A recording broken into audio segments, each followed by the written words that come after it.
ವಿಜಯನಗರ ವಿಧಾನಸಭಾ ಕ್ಷೇತ್ರ ದೀಪಾಂಜಲಿ ನಗರ 158ನೇ ವಾರ್ಡ್. ಇಂದು ಅಭಿವೃದ್ಧಿಯ ಹೊಸ ಅಧ್ಯಾಯಕ್ಕೆ ಸಾಕ್ಷಿಯಾದ ಮಹತ್ವದ ದಿನ. ಮಾಜಿ ಸಚಿವರು ಹಾಗೂ ವಿಜಯನಗರ ವಿಧಾನಸಭಾ ಕ್ಷೇತ್ರದ ಜನಪ್ರಿಯ ಶಾಸಕರಾದ ಸನ್ಮಾನ್ಯ ಶ್ರೀ ಎಂ. ಕೃಷ್ಣಪ್ಪರವರು ಸ್ಥಳಕ್ಕೆ ಭೇಟಿ ನೀಡಿ ವಾರ್ಡಿನ ವಿವಿಧ ಬಡಾವಣೆಗಳಲ್ಲಿ ಅಭಿವೃದ್ಧಿ ಕಾಮಗಾರಿಗಳಿಗೆ ಗುದ್ದಲಿ ಪೂಜೆ ನೆರವೇರಿಸಿ ಅಧಿಕೃತ ಚಾಲನೆ ನೀಡಿದರು.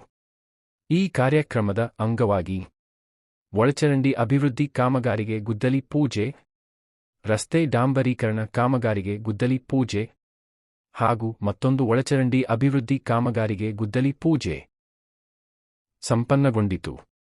ಈ ಕಾಮಗಾರಿಗಳು ಪೂರ್ಣಗೊಂಡ ನಂತರ ಪ್ರದೇಶದ ಸ್ವಚ್ಛತೆ ವ್ಯವಸ್ಥೆ, ರಸ್ತೆ ಸಂಚಾರ ವ್ಯವಸ್ಥೆ ಮತ್ತು ಸಾರ್ವಜನಿಕ ಜೀವನಮಟ್ಟದಲ್ಲಿ ಗಣನೀಯ ಬದಲಾವಣೆ ಕಾಣಿಸಲಿದೆ.